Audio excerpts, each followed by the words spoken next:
Spinoza révèle le nouveau Messie, déjà ici et personne n'est prêt.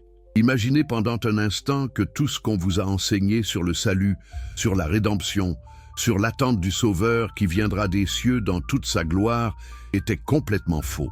Et si le Messie promis n'était pas une figure distante qui descendra un jour dans un spectacle de lumière et de puissance, mais quelque chose qui imprègne déjà chaque atome de la réalité, chaque battement de votre cœur, chaque pensée qui traverse votre esprit en ce moment même.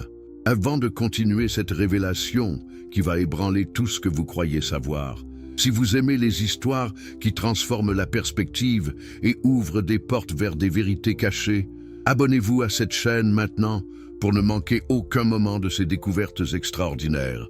D'où nous regardez-vous en ce moment? Écrivez dans les commentaires votre pays et l'heure qu'il est chez vous pendant que vous découvrez cette vérité interdite. Et si vous êtes sur votre téléphone, donnez un like maintenant. Cela aide énormément à faire découvrir ces révélations à plus de personnes qui en ont besoin. Il y a presque 400 ans, dans les rues pavées d'Amsterdam, un homme fut maudit, excommunié et chassé de sa propre communauté avec une violence verbale si intense que les mots du RM, l'excommunication juive, résonnent encore aujourd'hui comme une malédiction biblique. Baruch Spinoza n'avait que 23 ans quand les rabbins d'Amsterdam prononcèrent contre lui ces paroles terrifiantes. « Maudit soit-il le jour, maudit soit-il la nuit, maudit soit-il quand il se couche, et maudit soit-il quand il se lève, maudit soit-il quand il sort, et maudit soit-il quand il rentre. » Mais pourquoi tant de haine? Qu'avait-il découvert de si dangereux pour mériter une telle condamnation éternelle? La réponse vous glacera le sang. Spinoza avait vu le Messie, pas celui qu'on attendait, pas celui des prophéties millénaires, pas celui qui viendrait restaurer le royaume d'Israël ou juger les nations. Non, Spinoza avait découvert quelque chose de bien plus radical, de bien plus terrifiant pour les institutions religieuses de son époque et de la nôtre. Il avait compris que le Messie était déjà là, avait toujours été là, et que personne ne le voyait parce qu'on nous avait appris à regarder dans la mauvaise direction. Pendant que les chrétiens scrutaient les cieux en attendant le retour glorieux du Christ, pendant que les Juifs attendaient la venue du Mashiach qui établirait un royaume terrestre de paix, pendant que les musulmans parlaient du Mahdi qui viendrait à la fin des temps, Spinoza murmurait une vérité qui ferait trembler tous les temples, toutes les églises, toutes les mosquées, toutes les synagogues du monde. Vous cherchez Dieu dans le ciel.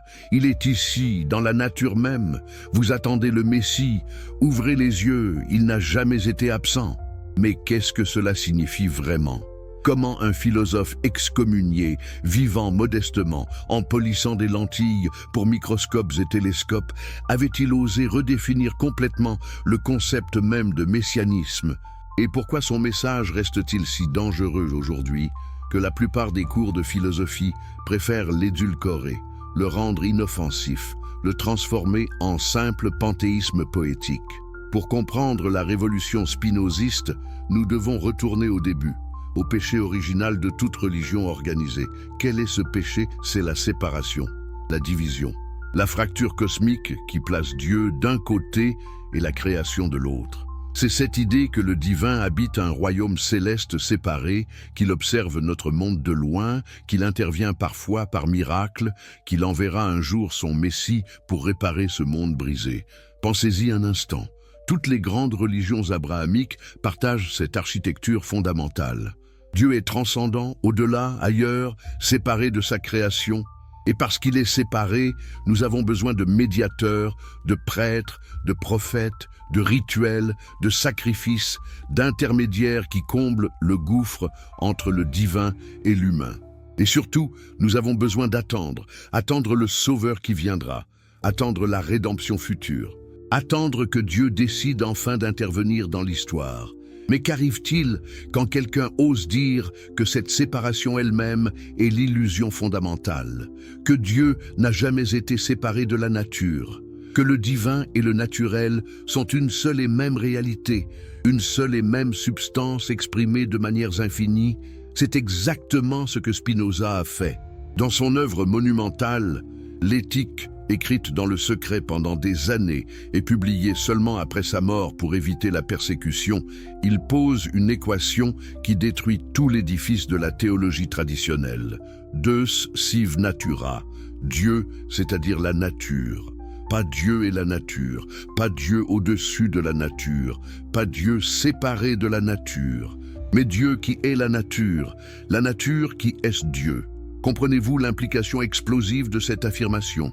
Si Dieu n'est pas séparé de la nature, alors il n'y a pas de royaume céleste où il réside.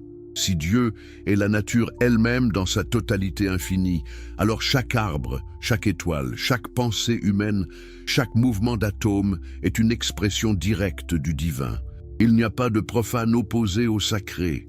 Tout est sacré parce que tout est Dieu se manifestant. Et si Dieu est déjà totalement présent dans la réalité telle qu'elle est, alors qu'est-ce que cela signifie pour l'idée d'un Messie? Comment peut-on attendre la venue de Dieu quand Dieu n'a jamais été absent? Comment peut-on espérer un sauveur qui viendra du ciel quand le ciel et la terre sont une seule substance divine? Voici la révélation interdite de Spinoza. Le Messie n'est pas une personne qui viendra. Le Messie n'est pas un événement futur. Le messianisme n'est pas une promesse qui sera un jour accomplie. Le Messie, c'est la prise de conscience, ici et maintenant, que vous vivez déjà au sein du divin, que vous êtes déjà une expression de la substance infinie de Dieu, que la séparation n'a jamais existé sauf dans votre imagination.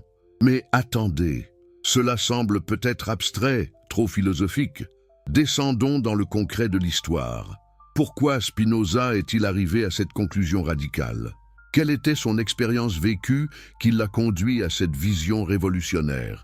Baruch Spinoza est né en 1632 à Amsterdam, dans une famille de juifs portugais qui avaient fui l'Inquisition.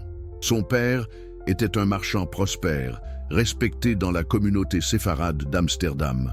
Le jeune Baruch était brillant, promis à devenir rabbin, étudiant la Torah et le Talmud avec une intelligence exceptionnelle. Mais quelque chose ne collait pas. Plus il étudiait les textes sacrés, plus il voyait les contradictions, les incohérences, l'anthropomorphisation naïve de Dieu.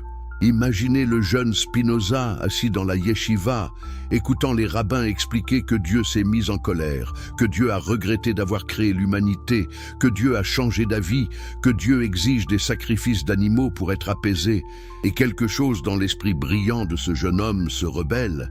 Comment Dieu, s'il est parfait, peut-il regretter quelque chose? Le regret implique une imperfection dans la connaissance ou la décision initiale.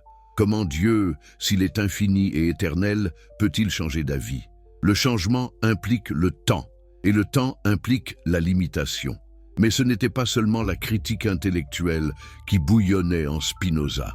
C'était aussi une expérience mystique profonde, bien qu'il n'en parle jamais explicitement dans ses écrits.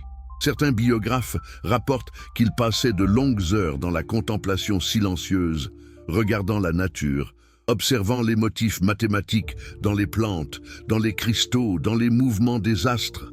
Et dans ces moments, quelque chose se révélait à lui, une présence.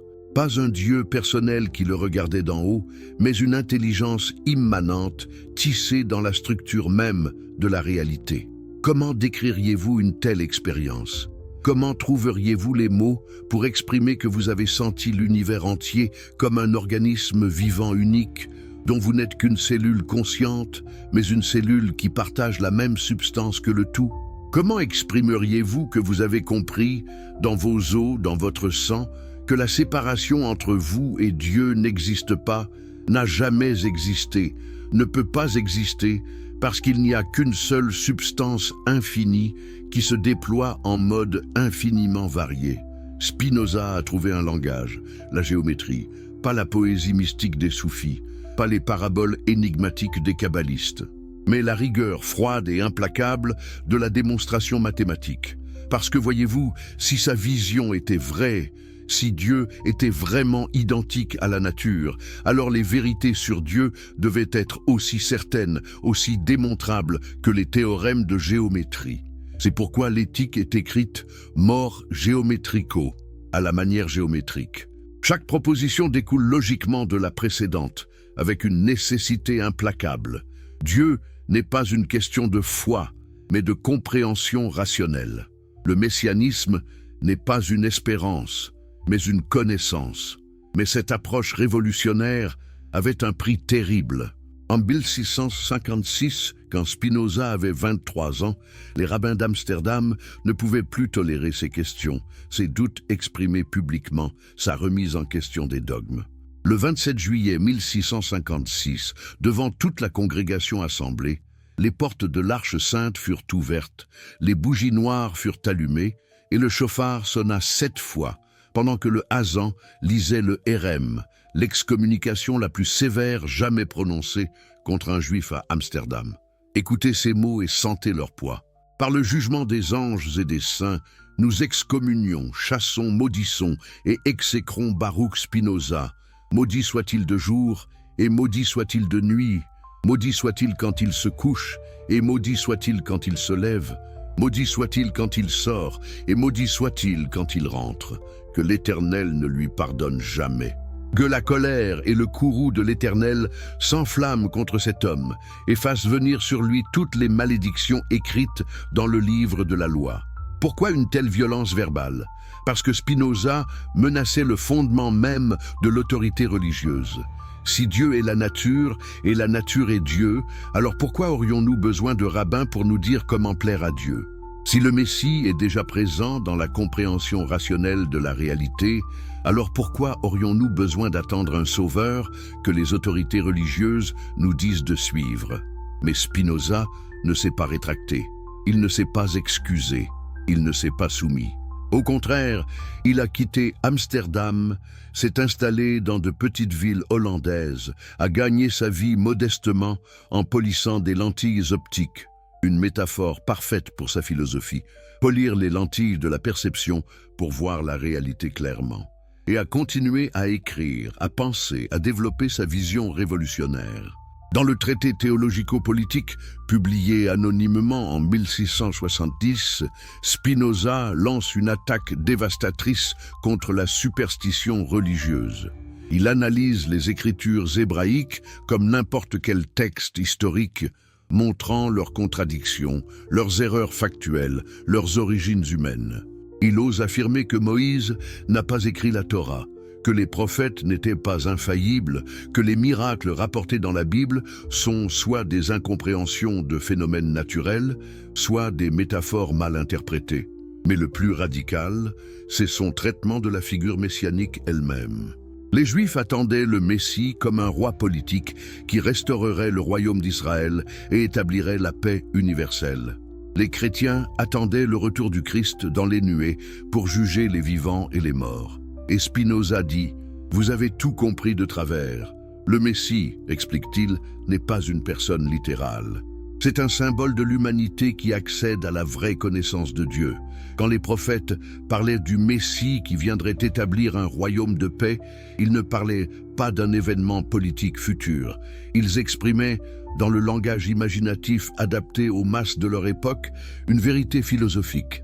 Qu'il est possible pour l'humanité de vivre en harmonie quand elle se libère de la superstition et de l'ignorance. Jésus, pour Spinoza, était quelqu'un qui avait compris cette vérité plus profondément que ses contemporains. Il avait saisi que le royaume de Dieu n'est pas un lieu géographique ou un événement futur, mais un état de conscience. Quand Jésus disait « Le royaume de Dieu est au-dedans de vous », il exprimait la même vérité que Spinoza démontrerait géométriquement, que le divin est immanent, présent, ici et maintenant, accessible par la compréhension plutôt que par la foi aveugle. Mais les disciples de Jésus, selon Spinoza, n'ont pas compris son message révolutionnaire. Ils l'ont transformé en nouvelle religion, avec de nouveaux dogmes, de nouveaux rituels, de nouvelles hiérarchies. Ils ont fait de Jésus un Dieu à adorer plutôt qu'un exemple à suivre. Ils ont recréé exactement la séparation entre le divin et l'humain que Jésus avait essayé de dissoudre. Et voici où l'analyse de Spinoza devient vraiment explosive. Si Jésus n'était pas le Fils de Dieu au sens littéral et unique, si Christ signifie simplement oint ou éveillé à la vérité divine, alors n'importe qui peut devenir christique. Le Christ n'est pas un individu historique unique, mais une possibilité universelle. C'est la capacité de tout être humain à comprendre sa nature véritable comme mode de la substance divine infinie. Comprenez-vous ce que cela signifie? Cela signifie que le Messie n'est pas quelqu'un d'autre que vous devez attendre. Le Messie est ce que vous pouvez devenir quand vous accédez à la connaissance adéquate de Dieu nature. C'est une révolution copernicienne de la spiritualité. Le centre n'est plus un sauveur extérieur, mais la compréhension intérieure. Mais comment accède-t-on à cette compréhension? Comment devient-on, en termes spinozistes, christiques ou messianiques? C'est ici que Spinoza développe sa théorie des 3 genres de connaissances, une hiérarchie épistémologique qui est aussi un chemin de salut. Le premier genre de connaissance, le plus bas, est ce que Spinoza appelle l'imagination ou l'opinion. C'est la connaissance vague, confuse, basée sur l'expérience sensorielle immédiate et les ouï-dire. La plupart des gens vivent toute leur vie à ce niveau. Ils croient à ce qu'on leur dit, ils acceptent les superstitions, ils imaginent Dieu comme un vieil homme barbu dans le ciel parce que c'est l'image qu'on leur a donnée dans leur enfance. Ce premier niveau de connaissance est la source de toute servitude spirituelle. Pourquoi? Parce que l'imagination nous présente un monde fragmenté, où nous semblons séparés de Dieu, séparés de la nature, séparés les uns des autres. Dans ce monde imaginaire, nous sommes des individus isolés, vulnérables, menacés par des forces extérieures. Nous avons peur, nous espérons, nous prions un Dieu distant pour qu'il intervienne et nous sauve. Le deuxième genre de connaissance est la raison. C'est la connaissance qui procède par concepts généraux, par compréhension des relations causales, par démonstration logique. Quand un scientifique comprend les lois de la physique, quand un mathématicien démontre un théorème, quand un philosophe établit une vérité par raisonnement rigoureux, ils opèrent au niveau de la raison. À ce niveau, nous commençons à voir l'ordre nécessaire de la nature. Nous comprenons que rien n'arrive par hasard, que tout a une cause, que l'univers est gouverné par des lois immuables. Cette compréhension nous libère déjà partiellement de la superstition et de la peur. Nous ne prions plus pour des miracles parce que nous comprenons que les lois naturelles ne peuvent pas être suspendues. Nous ne craignons plus un Dieu capricieux parce que nous comprenons que tout découle de la nécessité de la nature divine. Mais même la raison n'est pas le niveau ultime. Il y a un troisième genre de connaissance que Spinoza appelle la science intuitive, ou connaissance du troisième genre. C'est une connaissance directe, immédiate, qui saisit l'essence des choses dans leur relation à Dieu. Ce n'est plus déduire logiquement, c'est voir intuitivement. C'est percevoir chaque chose particulière comme une expression nécessaire de l'essence divine infinie. Imaginez que vous regardiez un arbre. Au premier niveau de connaissance, vous voyez juste un arbre, un objet séparé de vous, quelque chose d'utile ou de beau.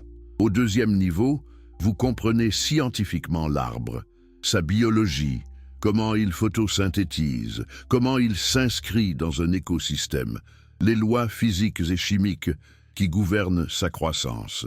Mais au troisième niveau, vous voyez l'arbre sub specie aeternitatis sous l'aspect de l'éternité. Vous saisissez intuitivement que cet arbre est un mode de Dieu, que son existence découle avec nécessité absolue de la nature divine, que regarder cet arbre, c'est regarder Dieu se manifestant dans cette forme particulière. Et voici le secret messianique de Spinoza. Quand vous atteignez ce troisième niveau de connaissance, vous ne vous sentez plus séparé de Dieu. Vous réalisez que votre propre esprit est lui-même un mode de l'intellect infini de Dieu. Penser clairement les pensées vraies, c'est participer directement à la pensée divine. Vous n'êtes pas en train de connaître Dieu de l'extérieur. Vous êtes Dieu se connaissant lui-même à travers vous. C'est cela, le messianisme spinoziste. Ce n'est pas attendre qu'un sauveur vienne vous donner la connaissance. C'est réaliser que la capacité de connaître Dieu est déjà en vous parce que vous êtes déjà en Dieu. Le Messie que vous attendiez, c'est votre propre esprit éveillé à sa nature divine. Mais pourquoi cette révélation était-elle si dangereuse qu'elle a valu à Spinoza d'être maudit, persécuté, ses livres brûlés, son nom devenu synonyme d'athéisme pendant des siècles? Parce qu'elle détruit complètement le pouvoir des institutions religieuses. Si chacun peut accéder directement à la connaissance de Dieu par sa propre raison, alors pourquoi aurait-on besoin de prêtres, de rabbins, d'imams? Si le salut n'est pas une grâce accordée par un Dieu personnel en réponse à la foi et aux bonnes œuvres, mais une compréhension accessible par l'étude et la réflexion, alors pourquoi aurait-on besoin d'églises, de synagogues, de mosquées? Si Dieu n'est pas séparé de la nature, alors il n'y a pas de miracle au sens traditionnel, pas d'intervention divine qui suspend les lois naturelles, pas de prière exaucée par un Dieu qui change ses plans en réponse à nos supplications. Toutes ces pratiques qui donnent du pouvoir aux institutions religieuses s'effondrent. Voilà pourquoi Spinoza était si dangereux. Voilà pourquoi il a été excommunié par les Juifs, banni par les chrétiens, considéré comme athée par presque tout le monde de son époque. Il ne niait pas Dieu, au contraire, il affirmait Dieu avec plus de force que n'importe quel théologien traditionnel. Mais c'était un Dieu qui n'avait pas besoin d'intermédiaires humains, un Dieu qui ne récompensait pas l'obéissance aveugle, un Dieu qui ne promettait pas de royaume futur pour ceux qui suivent les règles. C'était un Dieu présent, immanent, accessible par la raison plutôt que par la foi. Un Dieu qui se révèle dans les lois de la nature plutôt que dans les pages des livres sacrés. Un Dieu qui ne juge pas, qui ne punit pas, qui ne récompense pas, mais qui simplement est, dans toute sa nécessité infinie et éternelle. Et le Messie de ce Dieu-là ne peut pas être une personne qui viendra du ciel. Le Messie ne peut être que la conscience humaine qui s'éveille à la présence divine déjà là, qui a toujours été là, qui ne peut pas ne pas être là parce que Dieu et la nature sont une seule et même chose. Mais Spinoza ne s'arrête pas à cette vision métaphysique abstraite. Dans sa philosophie, tout est interconnecté. Si Dieu est la nature, alors la nature entière, dans toute sa diversité, est le corps même du divin. Chaque montagne, chaque rivière, chaque animal, chaque plante, chaque grain de sable est une expression de la substance infinie de Dieu. Comprenez-vous l'implication écologique de cette vision? 3 siècles avant le mouvement environnemental moderne, Spinoza posait les fondements philosophiques d'une éthique écologique radicale. Si la nature est divine, alors la détruire est un sacrilège. Si chaque forme de vie exprime Dieu, alors l'extinction d'une espèce est la destruction d'un mode unique de la manifestation divine. Les inquisiteurs qui brûlaient des sorcières, les conquistadors qui massacraient des peuples indigènes, les chasseurs qui exterminaient des espèces entières, tous commettaient, dans la vision spinoziste, une forme de déicide. Ils détruisaient des expressions du corps de Dieu. Ils crucifiaient le Messie qui était déjà là dans la magnificence de la création. Mais Spinoza va encore plus loin dans ses implications politiques. Si tous les êtres humains sont des modes de la même substance divine, alors tous sont fondamentalement égaux. Il ne peut pas y avoir de hiérarchie ontologique entre les races, entre les sexes, entre les classes sociales. Personne n'est plus proche de Dieu qu'un autre parce que tous sont Dieu se manifestant. Cette égalité ontologique fonde la vision politique de Spinoza. Dans le traité théologico-politique, il défend la démocratie non pas comme simple système de gouvernement pratique, mais comme expression politique de la vérité métaphysique de l'égalité divine de tous. Le pouvoir ne vient pas de Dieu transmis à un roi ou à une caste de prêtres. Le pouvoir est intrinsèquement dans le peuple parce que le peuple est Dieu, se manifestant collectivement. Et voici une autre révélation messianique radicale. Si le peuple est souverain parce qu'il est une expression de Dieu, alors la séparation entre l'Église et l'État n'est pas un compromis politique pragmatique, c'est une nécessité théologique. Quand la religion devient instrument de pouvoir politique, elle trahit sa propre nature. Elle transforme Dieu en outil de domination. Elle utilise le divin pour justifier l'inégalité. Elle crée une caste de médiateurs qui prétendent avoir un accès privilégié au sacré. Spinoza plaide pour la liberté de pensée, pour la liberté de parole, pour la tolérance religieuse, non pas par relativisme moral, mais parce qu'il comprend que Dieu s'exprime de manières infiniment diverses. Forcer tout le monde à croire la même chose, à pratiquer les mêmes rituels, c'est essayer de réduire l'infini au fini, de forcer la diversité illimitée de Dieu dans une boîte étroite de dogmes humains. Le royaume messianique, dans cette vision, n'est pas une théocratie où les lois religieuses gouvernent.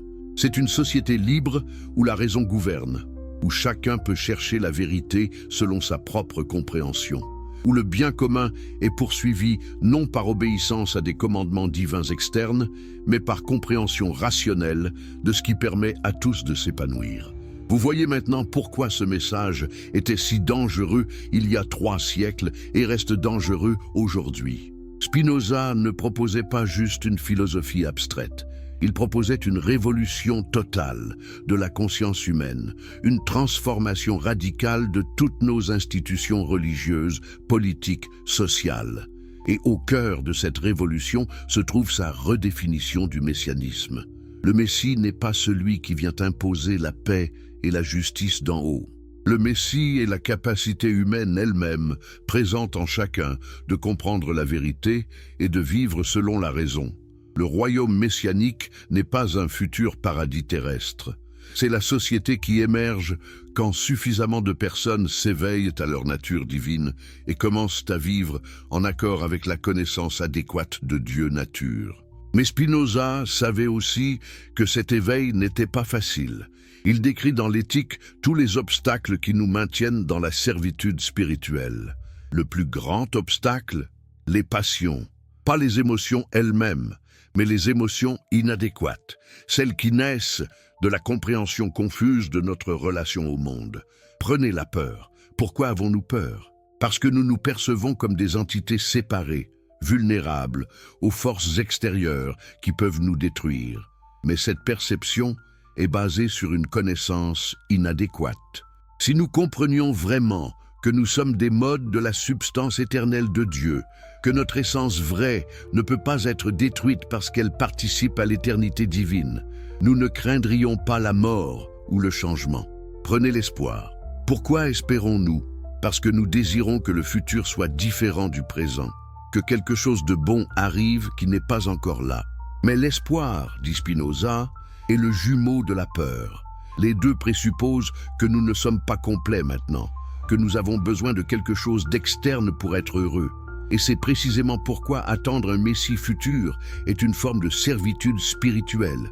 Tant que vous espérez qu'un sauveur viendra, vous restez dans l'incomplétude, dans le manque, dans la dépendance.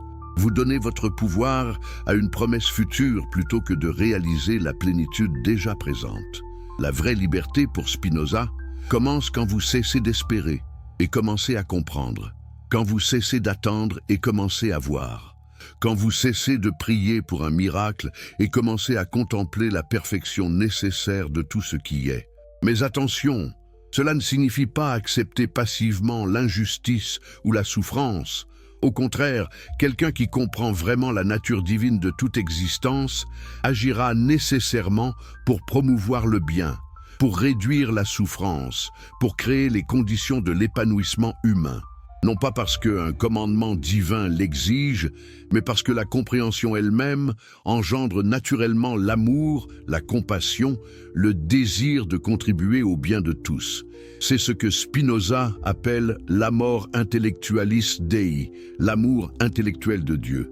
Ce n'est pas un sentiment émotionnel, c'est une joie profonde, stable, qui naît de la compréhension de notre participation à la vie divine infinie.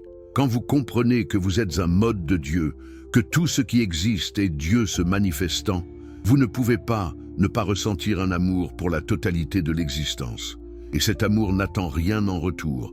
Dieu, dans la vision spinoziste, n'aime pas et ne hait pas. Dieu ne récompense pas et ne punit pas. Dieu simplement est. dans toute sa perfection nécessaire. Donc, aimer Dieu intellectuellement signifie comprendre cette perfection et s'y réjouir, sans attendre que Dieu nous aime en retour, sans espérer de récompense céleste. C'est peut-être la révélation la plus difficile du messianisme spinoziste. Il n'y a pas de vie après la mort au sens traditionnel. Pas de paradis où les bons seront récompensés. Pas d'enfer où les méchants seront punis. La carotte et le bâton de la morale religieuse traditionnelle disparaissent complètement. Alors, pourquoi être bon? Pourquoi chercher la vérité? Pourquoi s'efforcer de comprendre Dieu? Non pas pour une récompense future, mais parce que la compréhension elle-même est la récompense. Vivre selon la raison est intrinsèquement plus joyeux que vivre dans la confusion et la servitude des passions. Comprendre Dieu nature est intrinsèquement béatifique, ici et maintenant. Spinoza parle d'une forme d'éternité de l'esprit, mais ce n'est pas une survie personnelle après la mort. C'est la reconnaissance que la partie de notre esprit qui comprend les vérités éternelles participe elle-même à l'éternité. Les vérités mathématiques que vous comprenez ne meurent pas quand vous mourrez. Elles sont éternelles. Et dans la mesure où votre esprit saisit ces vérités éternelles, il participe à l'intellect éternel de Dieu. Mais il n'y a pas de vous personnel qui survit, avec vos souvenirs, votre personnalité, votre ego. Ce qui est éternel, c'est la compréhension elle-même, la connaissance du troisième genre qui est participation directe à la pensée divine. Cela peut sembler froid, impersonnel, peu réconfortant, comparé aux promesses des religions traditionnelles de retrouver vos proches au paradis. Mais Spinoza dirait que c'est justement parce que nous recherchons le réconfort plutôt que la vérité que nous restons dans l'illusion. Le messianisme authentique ne promet pas de réconfort. Il offre la vérité. Et la vérité, si vous la comprenez vraiment, est plus satisfaisante que n'importe quel réconfort illusoire. Voilà le Messie de Spinoza. Pas un roi qui viendra établir un royaume terrestre. Pas un juge qui séparera les brebis des boucs. Pas un sauveur qui pardonnera vos péchés par grâce. Mais la réalité elle-même dans toute sa perfection nécessaire et la capacité humaine de la comprendre, de la contempler, de s'y réjouir. Et vous, où en êtes-vous dans ce voyage? Vivez-vous encore au premier niveau de connaissance, dans le monde fragmenté de l'imagination et de la superstition? Avez-vous commencé à grimper vers le deuxième niveau, utilisant votre raison pour comprendre les causes des choses? Ou avez-vous parfois entrevu le troisième niveau, ces moments où tout s'illumine et vous percevez l'unité derrière la diversité, l'éternité dans l'instant présent, le divin dans chaque aspect de la réalité? Spinoza vous dit: le Messie n'attend pas dans le futur. Il est déjà là, dans la structure même de votre conscience, capable de connaître la vérité. Cesserez-vous d'attendre et commencerez-vous à voir? Vous êtes toujours là. Alors vous faites partie de ceux qui ne fuient pas devant la vérité qui dérange.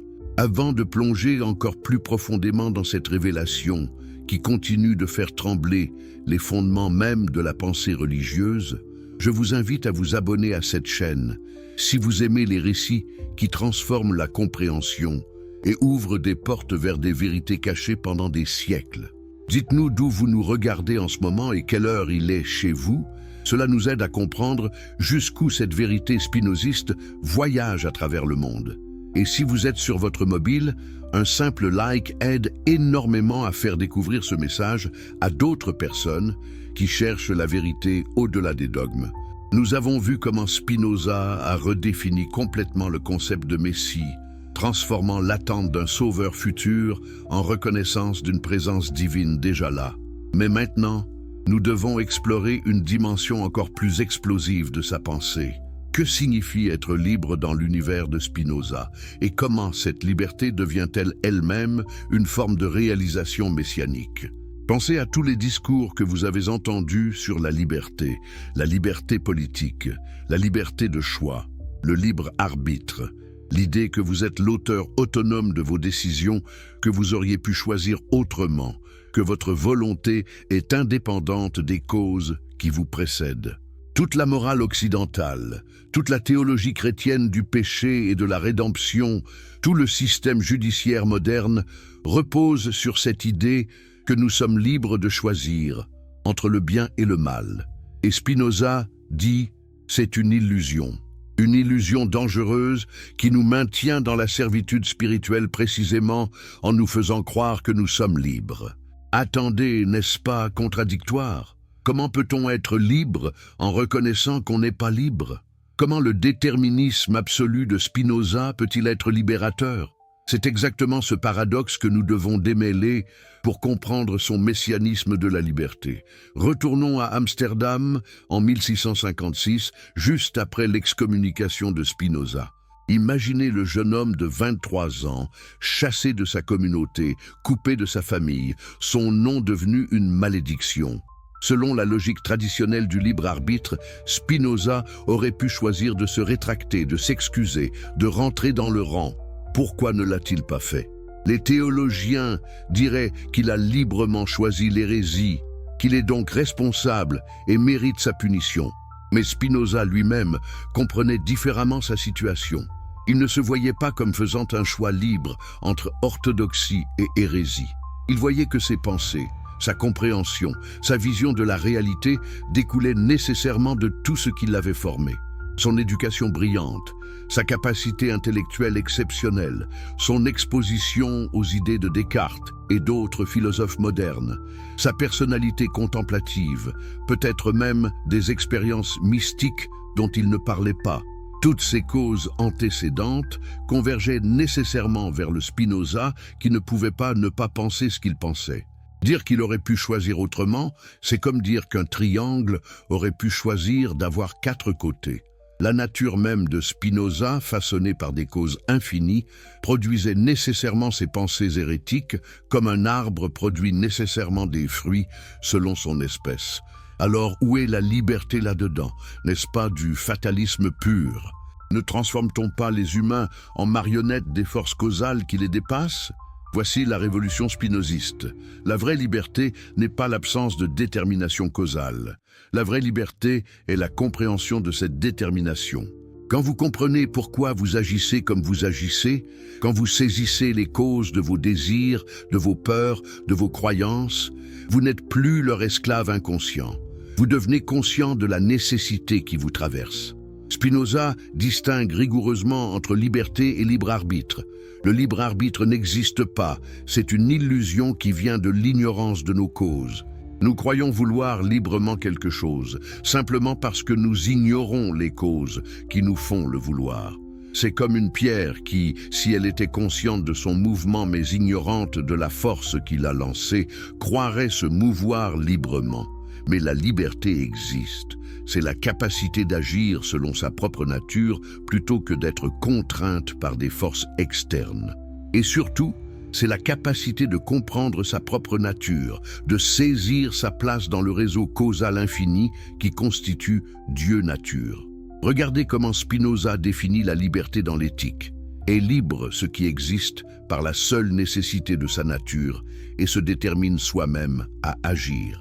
Seul Dieu est absolument libre en ce sens, car Dieu n'est déterminé par rien d'externe à lui-même, puisqu'il est la totalité de tout ce qui existe. Mais nous, mode fini de Dieu, nous pouvons participer à cette liberté divine dans la mesure où nous comprenons notre nature véritable et agissons en accord avec elle, plutôt qu'être ballottés par des causes externes que nous ne comprenons pas. Et voici le lien avec le messianisme. L'homme libre de Spinoza est le Messie réalisé, pas un individu unique qui viendra sauver les autres, mais un état de conscience accessible à quiconque parcourt le chemin de la connaissance. Le Messie, c'est l'humain qui comprend si profondément sa nature comme mode de Dieu qu'il agit spontanément selon la raison, sans être esclave de ses passions, sans craindre la mort, sans espérer de récompense future. Mais comment devient-on cet homme libre? Spinoza décrit le processus avec une précision psychologique étonnante pour son époque. Tout commence par la compréhension de nos affects, de nos émotions et passions.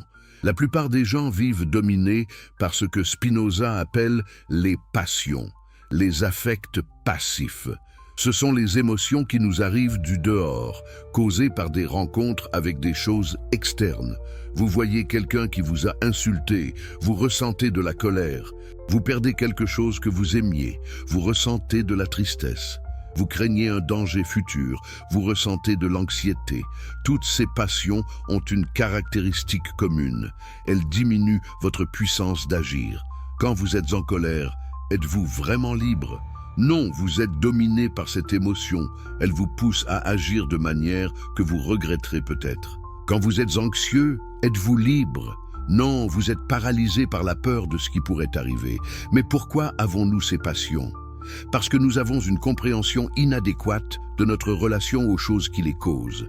Nous imaginons que ces choses externes ont un pouvoir absolu sur nous, qu'elles peuvent nous détruire ou nous compléter.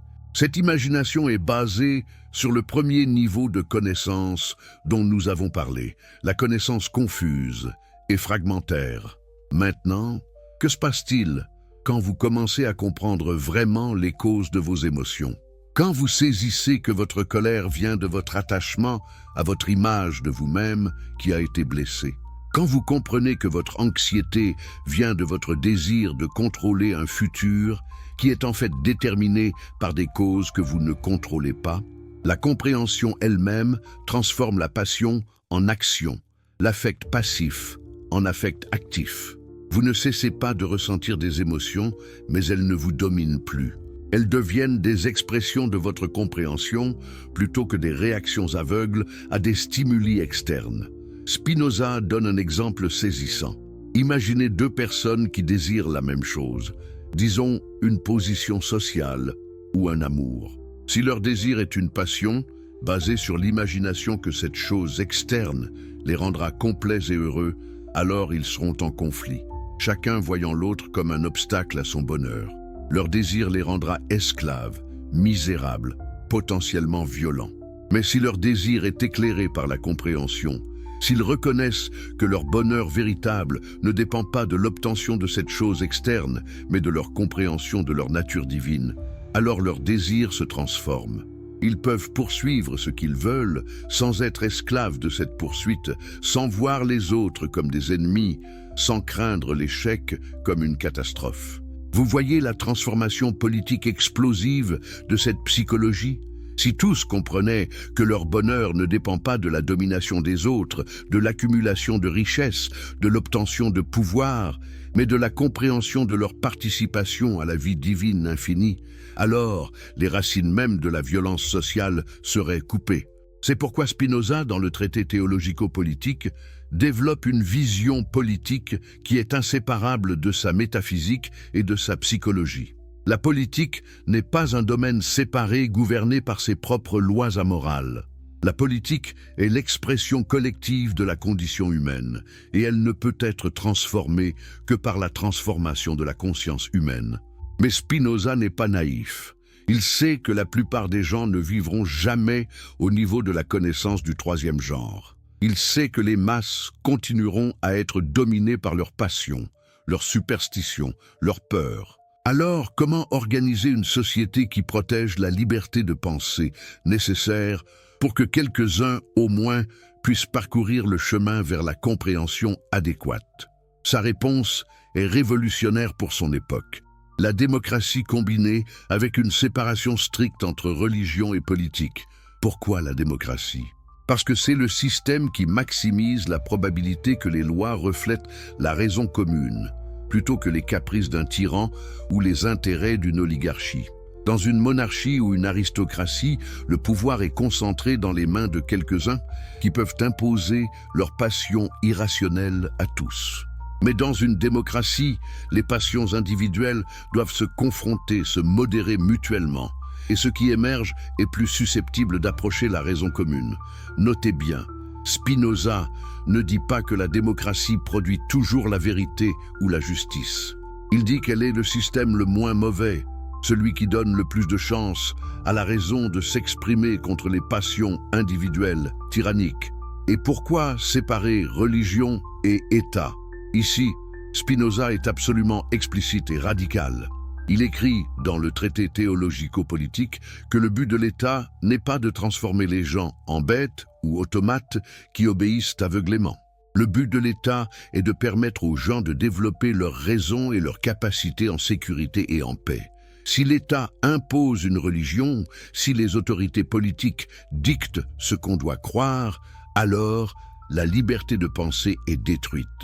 Et sans liberté de pensée, impossible d'avancer vers la connaissance adéquate, impossible de devenir l'homme libre, impossible de réaliser le potentiel messianique en nous. Mais voici où Spinoza devient encore plus dangereux. Il analyse les Écritures elles-mêmes comme documents politiques. Il montre que les prophètes hébreux n'étaient pas des philosophes enseignant des vérités métaphysiques. Ils étaient des leaders religieux utilisant l'imagination et la rhétorique pour influencer les masses et maintenir l'ordre social. Moïse, par exemple, n'enseignait pas la vraie nature de Dieu. Il utilisait l'anthropomorphisme, présentant Dieu comme un roi jaloux qui récompense l'obéissance et punit la désobéissance, parce que c'était le seul langage que les Hébreux de son époque pouvaient comprendre. Les lois mosaïques n'étaient pas des vérités éternelles, mais des règles adaptées aux besoins spécifiques d'une nation particulière à un moment particulier de son histoire. Comprenez-vous ce que Spinoza est en train de faire ? Il déconstruit l'autorité même de l'Écriture. Il dit que la Bible n'est pas la parole directe de Dieu, mais une collection de textes humains, écrits par des hommes dans des contextes historiques spécifiques, pour des buts politiques et sociaux spécifiques. Cela ne signifie pas que la Bible est sans valeur. Elle contient, sous forme imaginative et narrative, des enseignements moraux utiles. Aimez votre prochain, pratiquez la justice, vivez en paix. Mais ces enseignements sont exprimés dans le langage de l'imagination, pas de la raison. Ils utilisent des histoires de miracles, des personnifications de Dieu, des promesses de récompense et des menaces de punition parce que c'est ce qui motive les masses qui ne peuvent pas accéder à la compréhension rationnelle.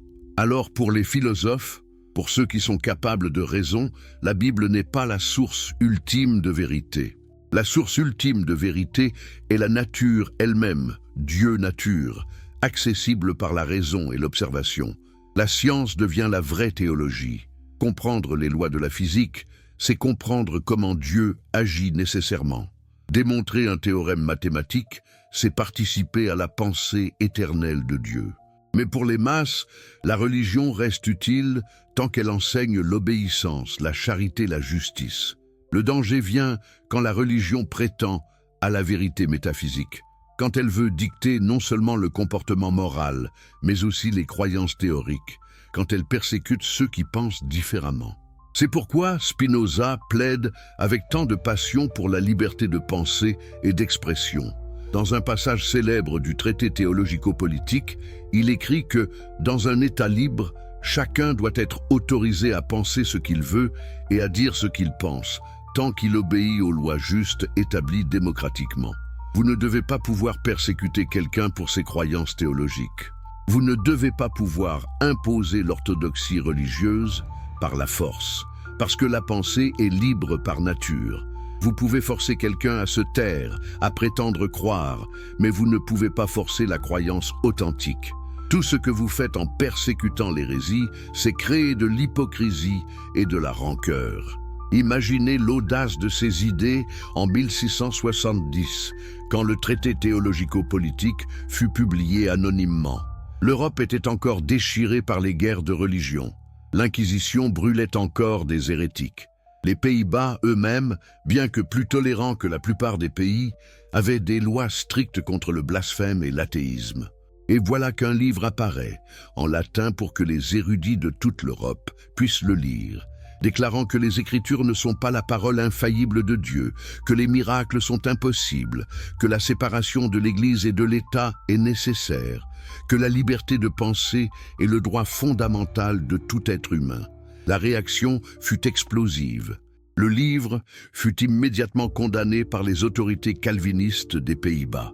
Les théologiens de toute confession le dénoncèrent comme le livre le plus dangereux jamais écrit.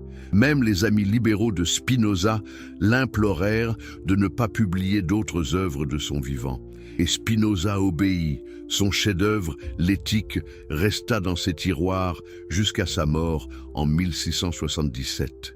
Il savait que le publier de son vivant signerait probablement son arrêt de mort ou au minimum sa mise en prison. Alors, il a attendu.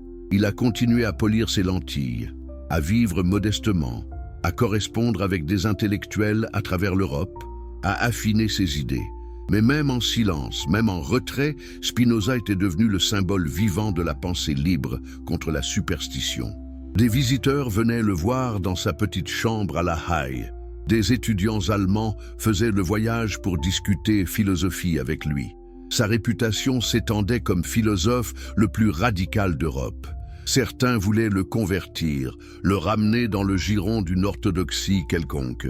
Un correspondant chrétien lui écrivit une longue lettre expliquant pourquoi il devait accepter Jésus comme sauveur. La réponse de Spinoza est fascinante. Il ne rejette pas Jésus. Au contraire, il l'honore comme quelqu'un qui avait atteint un niveau exceptionnel de compréhension.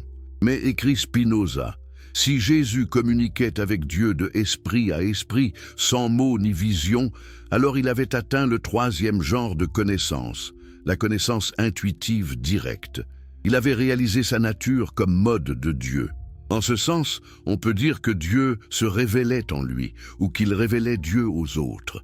Mais cela ne fait pas de Jésus le Fils unique de Dieu au sens littéral et métaphysique que les chrétiens prétendent. Cela fait de lui un exemple, un modèle, quelqu'un qui a parcouru plus loin que la plupart le chemin vers la compréhension adéquate. N'importe qui, potentiellement, pourrait atteindre le même niveau de réalisation. Le Christ n'est pas un événement unique dans l'histoire, mais une possibilité permanente de la conscience humaine. Vous voyez comment Spinoza désamorce les guerres de religion? Si Jésus n'est pas le seul sauveur, mais un exemple parmi d'autres de l'éveil à la nature divine, alors les chrétiens n'ont pas de monopole sur la vérité. Si Moïse n'était pas infaillible, mais adaptait son message aux capacités de son peuple, alors les Juifs n'ont pas de loi éternelle et immuable. Si le Coran est une autre expression imaginative de vérité morale fondamentale, alors les musulmans n'ont pas à imposer leur compréhension aux autres. Toutes les religions, dans cette vision, sont des expressions culturellement spécifiques de la même vérité fondamentale, que le divin est présent, que la vertu est préférable au vice, que comprendre est mieux qu'ignorer. Elles utilisent différents symboles, différentes histoires, différents rituels, mais au fond elles pointent vers la même réalité. Donc la tolérance religieuse n'est pas un compromis pragmatique, c'est une reconnaissance de la vérité métaphysique que Dieu s'exprime de manières infiniment diverses. Forcer l'uniformité religieuse, c'est essayer de réduire l'infini au fini, de nier la richesse créative de la substance divine. Le royaume messianique, alors, n'est pas une théocratie où tous adorent Dieu de la même manière. C'est une société pluraliste, où chacun est libre de chercher la vérité selon sa compréhension, où la raison arbitre les conflits plutôt que la force, où la loi protège la liberté de penser plutôt que d'imposer l'orthodoxie. Mais Spinoza va encore plus loin. Dans sa correspondance et dans le traité politique qu'il laissa inachevé à sa mort, il explore les conditions concrètes d'une telle société. Comment éviter que la démocratie ne dégénère en tyrannie de la majorité? Comment protéger les minorités? Comment garantir que les lois soient vraiment rationnelles plutôt que l'expression des passions temporaires des masses? Il n'a pas de réponse facile. Il reconnaît que la politique est l'art du possible, que nous devons travailler avec les êtres humains tels qu'ils sont, dominés en majorité par leurs passions, plutôt que tels que nous voudrions qu'ils soient, guidés par la raison pure. Mais il propose des principes. Les lois doivent être publiques, connues de tous, appliquées également. Le pouvoir doit être distribué et équilibré pour qu'aucun individu ou faction ne puisse dominer absolument. L'éducation doit être encouragée pour que le plus grand nombre possible accède à la capacité de raison. La liberté d'expression doit être protégée comme condition nécessaire de la recherche de la vérité. Ce sont des idées qui semblent évidentes aujourd'hui, après des siècles de développement de la démocratie libérale. Mais en 1670, elles étaient révolutionnaires, dangereuses, hérétiques. Spinoza posait les fondements philosophiques de ce qui deviendrait les Lumières, la Révolution américaine, la Déclaration des droits de l'homme. Et tout cela découle de sa vision métaphysique de Dieu nature et de son redéfinition du messianisme. Si le Messie n'est pas un roi qui viendra imposer la paix par la force, mais la capacité humaine universelle de comprendre et de vivre selon la raison, alors la mission messianique devient la création de conditions sociales qui permettent à cette capacité de s'épanouir. Mais nous devons maintenant aborder une autre dimension du messianisme spinoziste, la relation entre science et spiritualité. Pour Spinoza, il n'y a pas de conflit entre les deux. Au contraire, la science est la vraie spiritualité, la vraie théologie, la vraie voie vers Dieu. Pourquoi? Parce que si Dieu est la nature, alors étudier la nature scientifiquement, c'est étudier Dieu. Quand Newton découvre les lois de la gravitation, il découvre comment Dieu fait se mouvoir les planètes. Quand un biologiste comprend le mécanisme de l'évolution, il comprend comment Dieu crée la diversité des formes vivantes. Quand un physicien perce les secrets de la matière au niveau quantique, il révèle l'esprit de Dieu dans les fondements mêmes de la réalité. Cette vision était déjà implicite dans la façon dont Spinoza écrivait l'éthique. Il ne faisait pas appel à l'autorité des Écritures, il ne racontait pas de paraboles. Il démontrait géométriquement, comme si les vérités sur Dieu pouvaient être prouvées avec la même rigueur qu'un théorème mathématique. Et c'était exactement son point. Les vérités sur Dieu ne sont pas des mystères qui dépassent la raison humaine. Ce sont des vérités rationnelles, accessibles à quiconque pense clairement et suit les démonstrations logiques. Dieu n'est pas au-delà de la raison. Dieu est la raison elle-même, incarnée dans la structure causale de la réalité. Pensez à ce que cela signifie pour un scientifique. Vous n'êtes pas en train de profaner le sacré en disséquant la nature. Vous êtes en train de révérer Dieu en comprenant ses œuvres. Chaque expérience est une prière. Chaque découverte est une révélation. Chaque formule mathématique qui capture une loi naturelle est un verset du livre infini de Dieu nature. Einstein, 3 siècles plus tard, exprimera exactement cette vision spinoziste quand il dira qu'il croit au Dieu de Spinoza qui se révèle dans l'harmonie ordonnée de tout ce qui existe, pas en un Dieu qui s'occupe du destin et des actions des êtres humains. Mais il y a aussi un aspect plus sombre, plus difficile de cette fusion entre science et spiritualité chez Spinoza, le déterminisme absolu. Si Dieu est la nature et la nature opère selon des lois causales nécessaires, alors tout ce qui arrive arrive nécessairement. Il ne pouvait pas ne pas arriver. Depuis l'éternité, il était inscrit dans la nature de Dieu que vous liriez ces mots en ce moment, que vous auriez les pensées que vous avez, que vous feriez les choix que vous ferez. Cela ne semble-t-il pas écraser toute dignité humaine?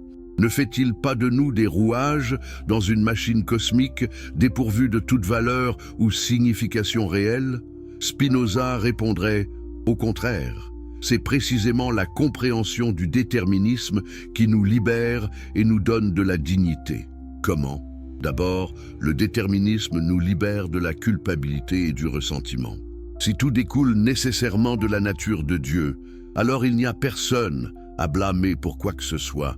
Vous n'êtes pas coupable de vos échecs parce qu'ils découlaient nécessairement de votre nature et de vos circonstances. Les autres ne sont pas coupables de vous avoir blessé parce qu'ils agissaient selon la nécessité de leur nature. Cela ne signifie pas accepter l'injustice passivement. Cela signifie y répondre rationnellement plutôt qu'émotionnellement. Si quelqu'un commet un crime, nous ne le punissons pas par vengeance, mais pour protéger la société et peut-être le réformer. Nous traitons le criminel comme nous traiterions un chien enragé, avec compassion pour sa condition, mais aussi avec fermeté pour empêcher le mal.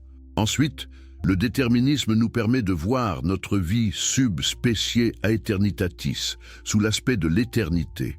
Chaque moment de votre existence, avec toutes ses joies et ses souffrances, découle nécessairement de la nature éternelle de Dieu. Votre vie n'est pas un accident aléatoire dans un univers chaotique. C'est une expression nécessaire de l'essence divine infinie. Quand vous comprenez cela vraiment profondément, il se produit quelque chose d'extraordinaire. Vous vous sentez connecté à la totalité de l'existence. Votre petite vie, avec tous ses drames et ses tracas, est tissé dans la tapisserie infinie de Dieu nature. Vous n'êtes pas séparé, pas insignifiant, pas perdu. Vous êtes exactement où vous devez être, faisant exactement ce que la nature de Dieu s'exprimant à travers vous doit faire. C'est cela que Spinoza appelle la béatitude. Ce n'est pas le bonheur au sens ordinaire, pas le plaisir des sens ou la satisfaction de l'ego. C'est une joie profonde, stable, qui vient de la compréhension de votre place nécessaire dans l'ordre éternel. C'est l'amour intellectuel de Dieu qui naît quand vous voyez tout, y compris vous-même, comme Dieu se manifestant. Et voici le secret final. Cet amour intellectuel de Dieu est identique à l'amour de Dieu pour lui-même. Quand vous comprenez Dieu adéquatement, vous participez à la connaissance que Dieu a de lui-même. Votre pensée devient une partie de la pensée divine. L'amour que vous ressentez pour la totalité de l'existence est l'amour même de Dieu pour sa propre essence infinie. C'est la réalisation messianique ultime. Vous n'êtes pas sauvé par quelqu'un d'autre. Vous réalisez que vous êtes déjà et avez toujours été une partie de Dieu. Le Messie que vous attendiez n'était pas une personne séparée, mais votre propre nature véritable reconnaissant enfin sa divinité. Mais combien de personnes peuvent atteindre cette réalisation? Spinoza était réaliste. À la fin de l'Éthique, il écrit que le chemin vers la béatitude est aussi difficile que rare. La plupart des gens continueront à vivre dominés par leurs passions, leurs superstitions, leurs peurs. Très peu auront la capacité intellectuelle et la discipline nécessaires pour parcourir le chemin complet jusqu'à la connaissance du troisième genre. Est-ce élitiste? Peut-être, mais Spinoza dirait que c'est simplement réaliste. Tout comme tout le monde n'a pas le talent pour devenir un grand mathématicien ou un grand musicien, tout le monde n'a pas la capacité pour la philosophie au plus haut niveau. Mais cela ne rend pas la philosophie moins vraie ou moins importante. Et surtout, même ceux qui n'atteignent pas le sommet de la connaissance peuvent bénéficier des enseignements de Spinoza. Même une compréhension partielle du déterminisme peut réduire la culpabilité et le ressentiment. Même une reconnaissance limitée de l'unité de Dieu nature peut inspirer un plus grand respect pour l'environnement et les autres formes de vie. Même une participation modeste à la vie, selon la raison, peut augmenter la joie et diminuer la souffrance. Le messianisme de Spinoza n'est pas tout ou rien. C'est un spectre, une graduation. À un bout, les masses vivant dans l'imagination et la superstition. À l'autre bout, l'homme libre qui vit en béatitude constante. Et entre les deux, une échelle infinie de degrés de compréhension et de liberté. Où êtes-vous sur cette échelle? Avez-vous commencé à questionner les superstitions qui vous ont été enseignées? Avez-vous commencé à observer vos passions plutôt que d'être simplement dominé par elles?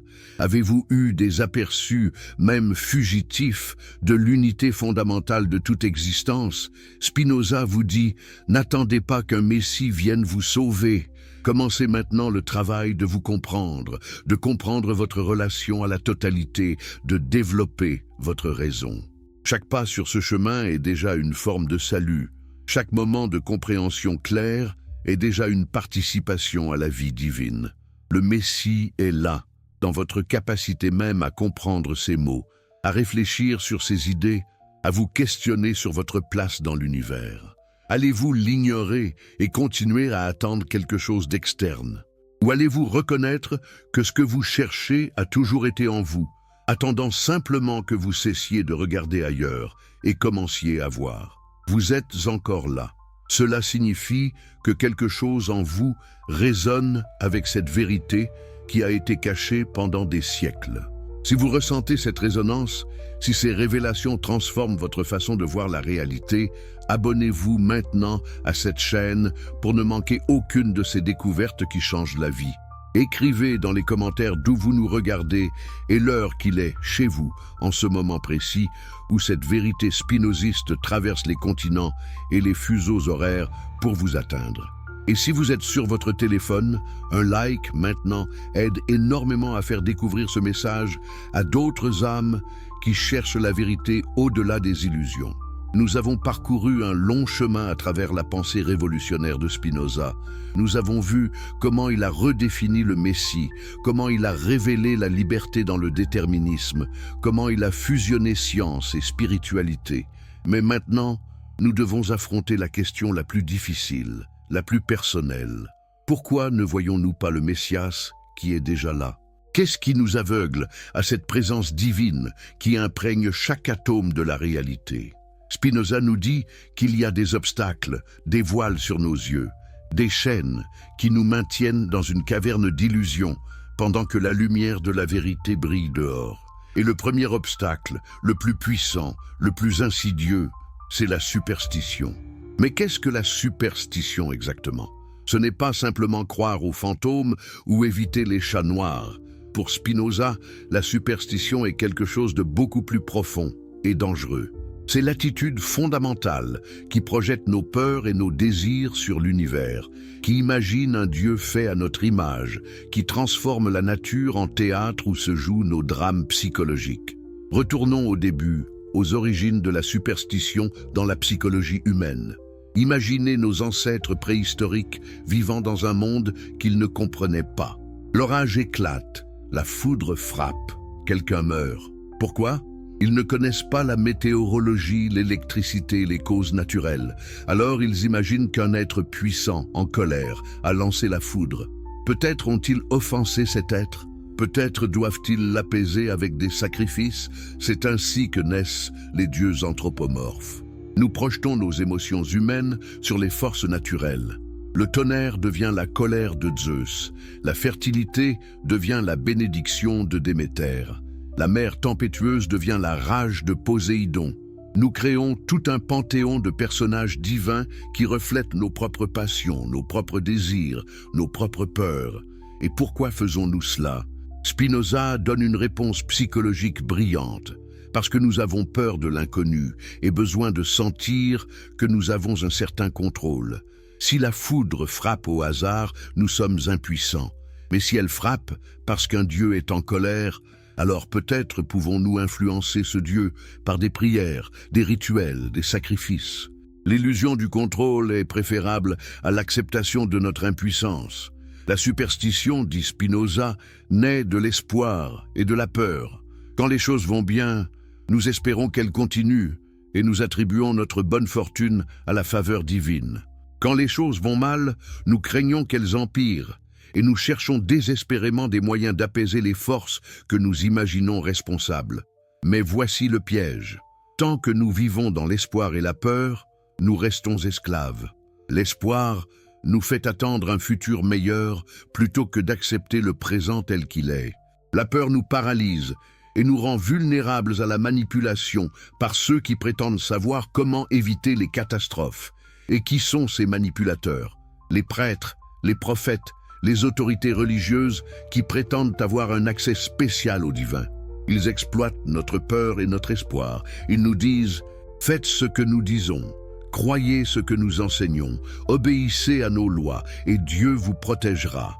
Désobéissez et vous serez punis. » Spinoza analyse cette dynamique avec une clarté impitoyable dans le traité théologico-politique. Il montre comment les dirigeants religieux à travers l'histoire ont utilisé la superstition pour contrôler les masses. Ils inventent des miracles pour impressionner les crédules. Ils prétendent recevoir des révélations divines qui justifient leur autorité. Ils créent des rituels complexes qui rendent les gens dépendants de leur médiation. Mais pensez à ce qui se passe quand quelqu'un ose questionner cette autorité. Quand quelqu'un dit « Attendez, ces miracles peuvent être expliqués naturellement ». Ces révélations ressemblent étrangement aux opinions humaines de leur époque. Ces rituels n'ont aucun effet réel sur Dieu, qui est immuable et parfait. Cette personne devient une menace pour tout le système de pouvoir basé sur la superstition. Elle doit être réduite au silence, exclue, détruite. C'est exactement ce qui est arrivé à Spinoza. Son crime n'était pas de nier Dieu, mais de révéler que le Dieu des superstitions religieuses n'existait pas, que le vrai Dieu était la nature elle-même, accessible à tous par la raison sans besoin d'intermédiaire. Mais la superstition religieuse n'est pas le seul obstacle. Il y a quelque chose de plus subtil, de plus difficile à surmonter. Notre tendance naturelle à anthropomorphiser Dieu, à le concevoir sur le modèle humain. Écoutez comment les gens parlent de Dieu. Dieu veut ceci. Dieu aime cela. Dieu se met en colère contre ceci. Dieu est triste quand nous péchons. Dieu est content quand nous obéissons. Toutes ces formulations attribuent à Dieu des émotions humaines, des désirs humains, des réactions humaines. Mais pourquoi est-ce un problème? Parce que Dieu, tel que Spinoza le comprend, n'est pas une personne agrandie. Dieu est la substance infinie dont toute existence découle. Dire que Dieu se met en colère, c'est aussi absurde que de dire qu'un triangle est jaloux ou qu'une équation mathématique espère quelque chose. Les émotions présupposent le changement. Vous êtes content, puis quelque chose arrive et vous devenez triste. Mais Dieu ne peut pas changer parce que Dieu est la totalité de tout ce qui existe, la substance éternelle et parfaite. S'il changeait, cela impliquerait qu'il était imparfait avant, qu'il manquait de quelque chose qu'il a maintenant acquis ou qu'il a perdu quelque chose qu'il possédait. Les désirs présupposent le manque. Vous désirez ce que vous n'avez pas, mais Dieu, étant infini et parfait, ne manque de rien. Donc Dieu ne peut rien désirer, ne peut rien vouloir au sens humain. Tout ce qui existe, existe par la nécessité de la nature divine, non parce que Dieu l'a voulu, mais parce que cela découle de l'essence même de Dieu. Comprenez-vous à quel point cette vision est radicale? Le Dieu de Spinoza ne nous aime pas et ne nous déteste pas. Il ne répond pas aux prières. Il ne récompense pas les vertueux et ne punit pas les méchants. Il est simplement ce qu'il est, la nature infinie se déployant selon ses lois nécessaires. Cela semble froid, impersonnel, sans cœur. C'est parce que nous sommes encore prisonniers de l'anthropomorphisme. Nous voulons un Dieu parent qui nous aime, nous protège, nous guide. Nous voulons sentir que nous sommes spéciaux, que l'univers se soucie de nous personnellement. Mais Spinoza nous demande, pourquoi avez-vous besoin de cette illusion réconfortante?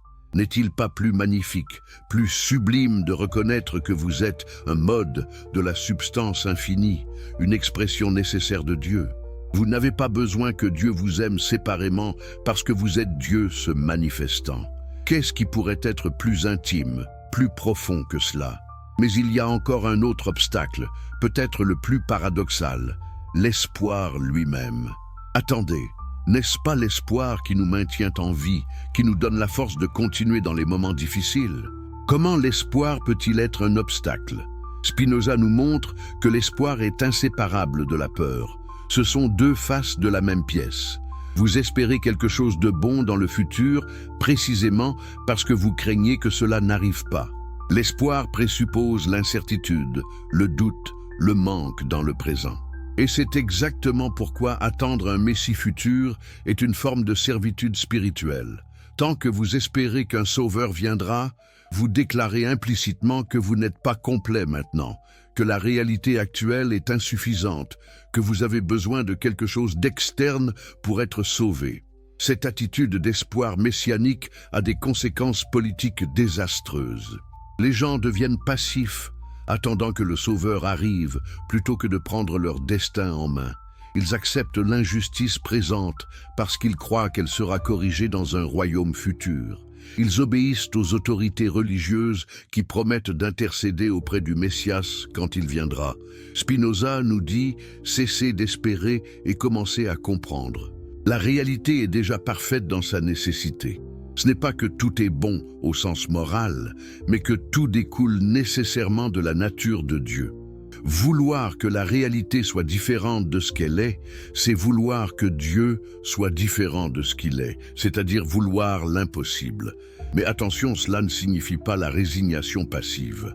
Au contraire, quelqu'un qui comprend vraiment la nécessité causale de tout agira efficacement pour changer ce qui peut être changé, non par espoir d'un futur idéal, mais par compréhension rationnelle de ce qui augmente la puissance d'agir et diminue la souffrance. C'est la différence entre l'action motivée par l'espoir et l'action motivée par la compréhension. La première est anxieuse, attachée aux résultats, sujette à la déception. La seconde est sereine, détachée des résultats spécifiques, joyeuse dans l'action elle-même, indépendamment des conséquences. Nous arrivons maintenant au cœur du problème. Pourquoi les institutions religieuses elles-mêmes sont-elles les principaux obstacles à la reconnaissance du Messie présent? N'est-ce pas ironique que ceux qui prétendent préparer la venue du Messie soient exactement ceux qui empêchent de le voir? Spinoza explique cette ironie avec une logique implacable. Les institutions religieuses ont un intérêt matériel et psychologique à maintenir le Messie dans le futur.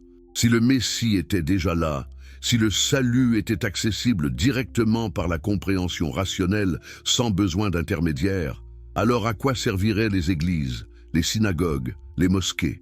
Les prêtres perdraient leur autorité, les rituels perdraient leur pouvoir, les hiérarchies religieuses s'effondreraient. Les fidèles n'auraient plus besoin d'obéir, de payer la dîme, de venir chercher les sacrements.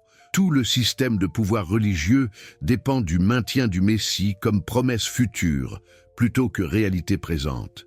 C'est pourquoi les autorités religieuses ont toujours persécuté ceux qui prétendaient être le Messie, ou qui enseignaient que le salut était déjà disponible. Jésus lui-même, selon Spinoza, fut crucifié précisément parce qu'il enseignait que le royaume de Dieu était déjà là, au-dedans, accessible sans médiation des prêtres du temple. Et qu'ont fait les disciples de Jésus après sa mort? Ils ont recréé exactement le système qu'il avait menacé. Ils ont établi de nouvelles hiérarchies, de nouveaux rituels, de nouveaux dogmes. Ils ont fait de Jésus un Dieu à adorer plutôt qu'un exemple à suivre. Ils ont transformé son message de libération immédiate en promesse de salut futur conditionné à l'obéissance à l'Église. La même chose s'est produite dans toutes les religions. Le Bouddha enseignait que l'éveil était possible pour quiconque suivait le chemin octuple. Ses disciples ont créé des monastères avec des hiérarchies complexes et ont transformé l'éveil en un idéal lointain, accessible seulement après de nombreuses vies de pratique. Mahomet enseignait la soumission directe à Allah. Ses disciples ont créé des écoles de jurisprudence complexes où seuls les érudits pouvaient interpréter la volonté divine. Voyez-vous le pattern? Chaque fois qu'un enseignant spirituel authentique émerge et enseigne l'accès direct au divin, ses disciples institutionnalisent son message, créent des barrières, établissent des médiateurs. Pourquoi? Parce que l'accès direct au divin est dangereux pour le pouvoir. Il rend les gens autonomes, libres, ingouvernables par la superstition et la peur. Spinoza lui-même était parfaitement conscient de ce danger. C'est pourquoi il a gardé l'éthique dans ses tiroirs pendant sa vie.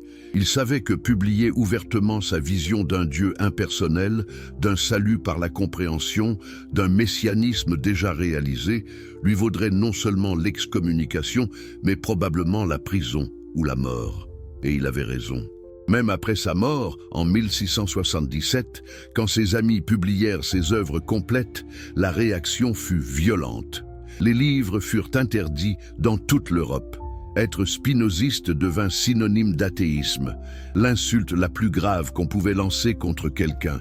Pendant plus d'un siècle, les philosophes qui admiraient Spinoza devaient le faire en secret, utilisant des codes, parlant en euphémisme. Mais la vérité ne peut pas être supprimée éternellement.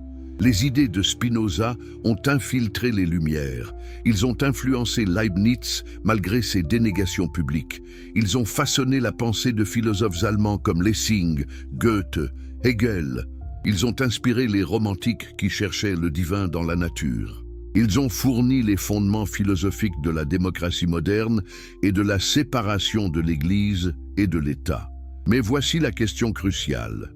350 ans après la mort de Spinoza, avons-nous vraiment compris son message? Ou continuons-nous à vivre comme si le Messie était encore à venir, comme si nous devions attendre le salut de quelqu'un d'autre, comme si nous n'étions pas déjà des expressions de la substance divine infinie? Regardez autour de vous. Combien de personnes vivent encore dans l'espoir et la peur? Combien attendent un sauveur politique qui résoudra tous les problèmes? Combien adhèrent à des idéologies qui promettent un paradis terrestre futur si seulement nous suivons le bon chemin? Combien cherchent le sens de leur vie dans quelque chose d'externe? La carrière, la richesse, la célébrité, l'amour romantique. Toutes ces recherches présupposent que vous n'êtes pas complet maintenant, que le Messie n'est pas encore arrivé, que la plénitude est ailleurs, dans le futur, dans quelque chose que vous n'avez pas encore. C'est la continuation de la même erreur fondamentale que Spinoza a diagnostiquée il y a 3 siècles. Alors comment briser ce cycle ? Comment enlever les voiles de la superstition, de l'anthropomorphisme, de l'espoir qui nous empêche de voir le Messie déjà présent? Spinoza offre un chemin, mais il nous avertit que c'est un chemin difficile, aussi ardu qu'il est rare. C'est le chemin de la connaissance adéquate, de la compréhension rationnelle progressive de la nature de Dieu nature et de notre place en elle. Le chemin commence par l'étude. Pas l'étude des textes sacrés lus comme révélations infaillibles, mais l'étude de la nature elle-même, des mathématiques, de la logique, de la science. Chaque fois que vous comprenez vraiment une loi naturelle, vous comprenez comment Dieu agit nécessairement. Chaque fois que vous saisissez une vérité géométrique, vous participez à l'intellect éternel de Dieu. Mais l'étude intellectuelle ne suffit pas. Vous devez aussi vous observer, comprendre vos propres affects, analyser vos passions. Pourquoi êtes-vous en colère dans cette situation? Quelle croyance inadéquate sur vous-même ou sur l'autre génère cette colère? Pourquoi désirez-vous cette chose particulière? Quelle imagination de complétude future alimente ce désir? Cette auto-observation n'est pas morbide ou nombriliste, c'est scientifique. Vous vous étudiez comme un biologiste étudie un organisme, avec curiosité et objectivité. Et graduellement, au fur et à mesure que vous comprenez les causes de vos émotions, ces émotions perdent leur pouvoir sur vous. Elles cessent d'être des passions qui vous dominent et deviennent des affects actifs que vous comprenez. Spinoza décrit aussi une pratique qu'il appelle « voir les choses sub specie aeternitatis », sous l'aspect de l'éternité. Qu'est-ce que cela signifie concrètement? Cela signifie contempler chaque chose, non pas dans sa particularité temporelle, mais dans sa nécessité éternelle. Prenez un événement de votre vie qui vous a causé de la souffrance, peut-être une perte, une trahison, un échec.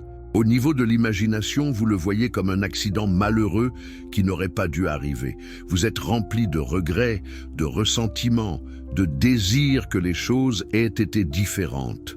Maintenant, essayez de le voir sub specie aeternitatis.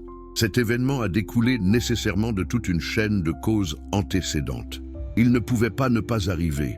Pas plus qu'un triangle ne peut avoir 4 côtés. Toutes ces causes elles-mêmes découlent de la nature éternelle de Dieu. Donc cet événement, aussi douloureux soit-il, fait partie de l'ordre éternel nécessaire de la réalité. Quand vous le voyez ainsi, quelque chose change. Vous ne cessez pas nécessairement de ressentir de la tristesse, mais cette tristesse n'est plus teintée de révolte contre la réalité. Vous acceptez que les choses sont comme elles doivent être. Et paradoxalement, cette acceptation vous libère pour agir différemment dans le futur, non pas pour corriger un passé qui ne peut pas être changé, mais pour exprimer votre nature propre dans de nouvelles situations. C'est ce que Spinoza appelle l'acquiescentia in se ipso, l'acquiescement en soi-même ou la satisfaction de soi. Ce n'est pas l'orgueil ou la complaisance. C'est la reconnaissance sereine que vous êtes exactement ce que vous devez être, un mode nécessaire de Dieu s'exprimant de cette manière particulière. Cette satisfaction de soi est inséparable de ce que Spinoza nomme l'amour intellectuel de Dieu. Quand vous comprenez vraiment que vous êtes un mode de Dieu, vous ne pouvez pas ne pas ressentir de l'amour pour la totalité dont vous faites partie. C'est un amour sans désir, sans attente de réciprocité, sans espoir de récompense.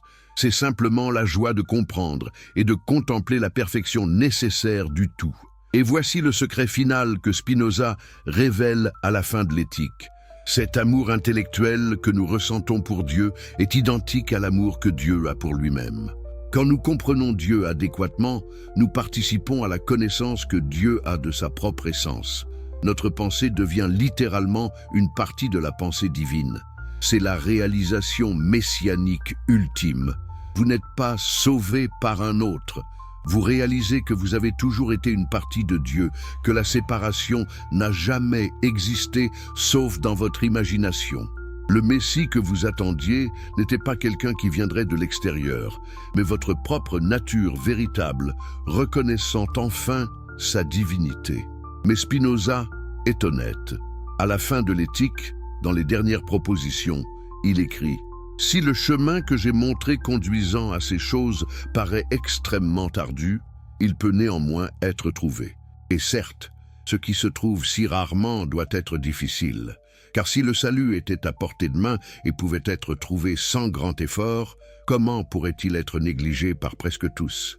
Mais tout ce qui est précieux est aussi difficile que rare. Tout ce qui est précieux est aussi difficile que rare. Le salut, la béatitude, la réalisation messianique ne sont pas donnés facilement. Ils exigent un travail intellectuel et spirituel intense. Ils demandent que vous abandonniez les illusions réconfortantes de la superstition, que vous renonciez à l'anthropomorphisme rassurant d'un Dieu parent, que vous cessiez d'espérer et commenciez à comprendre. La plupart des gens ne feront pas ce travail. Ils continueront à vivre au niveau de l'imagination, dominés par leur passion, cherchant le salut dans des sauveurs externes, attendant que quelqu'un ou quelque chose vienne les compléter. Et Spinoza ne les juge pas pour cela. Il reconnaît simplement que le chemin vers la connaissance du troisième genre n'est pas pour tout le monde. Mais pour ceux qui sont capables, pour ceux qui ont le courage intellectuel et la discipline spirituelle nécessaires, Spinoza offre quelque chose d'extraordinaire. La possibilité de vivre déjà comme des êtres libres, de participer consciemment à la vie divine, d'expérimenter la béatitude ici et maintenant, plutôt que d'attendre un paradis futur hypothétique. Et voici quelque chose que Spinoza n'énonce pas explicitement, mais qui découle de sa philosophie. Si même quelques personnes atteignent ce niveau de compréhension, si même une minorité commence à vivre selon la raison plutôt que selon la superstition et la passion, cela transforme la société entière. Ces personnes deviennent des exemples vivants de ce qui est possible. Elles créent des institutions basées sur la raison plutôt que sur la peur. Elles promeuvent la liberté de penser et la tolérance. Elles agissent pour le bien commun, non par obéissance à des commandements divins, mais par compréhension de leur interconnexion avec tous. C'est le royaume messianique de Spinoza, ce n'est pas un événement apocalyptique futur. C'est un processus graduel de transformation de la conscience humaine qui est déjà en cours. Chaque personne qui s'éveille à sa nature divine contribue à ce processus. Chaque moment de compréhension claire est une petite rédemption. Chaque acte guidé par la raison plutôt que par la passion est une contribution au bien commun. Vous voyez maintenant pourquoi le message de Spinoza est si radical, si dangereux, si libérateur. Il enlève tout le pouvoir aux institutions qui promettent le salut. Il rend chacun responsable de sa propre rédemption. Il transforme la spiritualité d'un système de croyances et de rituels en un chemin de connaissance et de compréhension. Et surtout, il nous dit « cessez d'attendre ». Le Messie n'est pas en route. Il n'arrivera pas demain, ni dans 1000 ans. Il n'arrivera jamais parce qu'il est déjà là, a toujours été là, ne peut pas ne pas être là. Le Messie, c'est la réalité elle-même, dans toute sa perfection nécessaire. Le Messie, c'est Dieu nature se manifestant en infinie manière, incluant vous. Votre capacité même de comprendre ces mots est une expression du Messie. Votre questionnement, votre recherche de vérité, votre désir de comprendre sont des manifestations de l'intellect divin opérant à travers vous. Vous n'avez pas besoin d'attendre d'être sauvé. Vous avez besoin de reconnaître que vous êtes déjà une partie de ce qui sauve, de ce qui rédemptrise, de ce qui libère. Mais qu'est-ce qui vous empêche de voir cela? Les voiles que nous avons décrits, la superstition qui vous fait chercher Dieu dans le ciel plutôt que dans la nature, l'anthropomorphisme qui vous fait imaginer Dieu comme un père plutôt que comme la substance infinie, l'espoir qui vous fait attendre le futur plutôt que d'embrasser le présent, et surtout les institutions religieuses qui ont intérêt à vous maintenir dans l'attente, dans la dépendance, dans la servitude spirituelle. Enlever ces voiles n'est pas facile. Cela demande du courage pour affronter un univers qui n'est pas organisé autour de vous, qui ne se soucie pas de vos désirs personnels, qui suit ses lois nécessaires indifféremment à vos préférences. Cela demande de l'humilité pour reconnaître que vous n'êtes qu'un mode fini, parmi une infinité d'autres modes. Cela demande de la discipline pour étudier rigoureusement, observer objectivement, penser clairement. Mais la récompense est immense. C'est la liberté. La vraie liberté qui ne dépend pas des circonstances externes, qui ne peut pas vous être enlevée par aucun tyran, qui survit même à la mort du corps. C'est la béatitude, cette joie profonde et stable qui vient de la compréhension de votre place nécessaire dans l'ordre éternel. C'est l'amour intellectuel de Dieu qui est participation à la vie divine elle-même. Spinoza mourut le 21 février 1677 à l'âge de 44 ans, probablement de la tuberculose aggravée par l'inhalation de poussière de verre de son métier de polisseur de lentilles. Il mourut seul dans sa chambre louée à La Haye, entouré de quelques amis proches qui comprenaient sa philosophie. Il laissa derrière lui des manuscrits qui allaient changer le cours de la pensée occidentale, bien que ce changement prendrait des siècles à se réaliser pleinement. Dans ces derniers jours, dit-on, il était serein, il ne craignait pas la mort. Pourquoi l'aurait-il craint? Il comprenait que la mort n'est que la transformation d'un mode en d'autres modes, la réorganisation de la matière et de l'esprit qui composait son être. Son essence éternelle, cette partie de son esprit qui comprenait les vérités éternelles, ne pouvait pas mourir parce qu'elle participait déjà à l'éternité de Dieu. Ses ennemis pensaient avoir gagné. Les rabbins d'Amsterdam, qui l'avaient excommunié, croyaient avoir protégé leur communauté contre l'hérésie. Les théologiens chrétiens, qui avaient condamné ses livres, pensaient avoir préservé la foi. Les autorités politiques, qui avaient interdit ses œuvres, croyaient avoir maintenu l'ordre social. Mais ils avaient tort. Vous ne pouvez pas tuer une idée dont le temps est venu. Vous ne pouvez pas supprimer une vérité qui est inscrite dans la structure même de la réalité. Les idées de Spinoza ont survécu, se sont propagées, ont influencé des générations de penseurs et continuent aujourd'hui à libérer ceux qui ont le courage de les comprendre. Et maintenant, vous faites partie de cette chaîne de transmission. En lisant ces mots, en contemplant ces idées, en questionnant vos propres croyances, vous participez au processus messianique que Spinoza a décrit. Vous êtes en train de devenir ce que vous avez toujours été, une expression consciente de Dieu nature, capable de comprendre sa propre essence divine. Alors, où allez-vous à partir d'ici? Continuerez-vous à vivre dans l'attente d'un Messie externe qui viendra vous sauver, ou commencerez-vous le travail difficile mais infiniment récompensant de vous comprendre, de comprendre votre relation à la totalité, de développer votre capacité de raison jusqu'à ce que vous puissiez voir subspecie aeternitatis? Le choix n'est pas vraiment un choix au sens du libre arbitre. Votre réponse découlera nécessairement de votre nature, de votre éducation, de toutes les causes qui ont fait de vous ce que vous êtes. Mais même comprendre cela, même reconnaître le déterminisme de votre propre réponse, est déjà un pas vers la liberté spinoziste. Spinoza nous laisse avec un paradoxe final.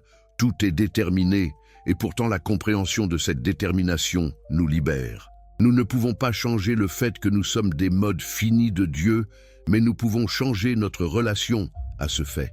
Nous pouvons passer de la révolte et du ressentiment à l'acceptation et à la joie. Nous pouvons cesser de lutter contre notre nature et commencer à l'exprimer pleinement. Et c'est cela, finalement, le Messie de Spinoza. Ce n'est pas une personne, pas un événement, pas une transformation miraculeuse de la réalité.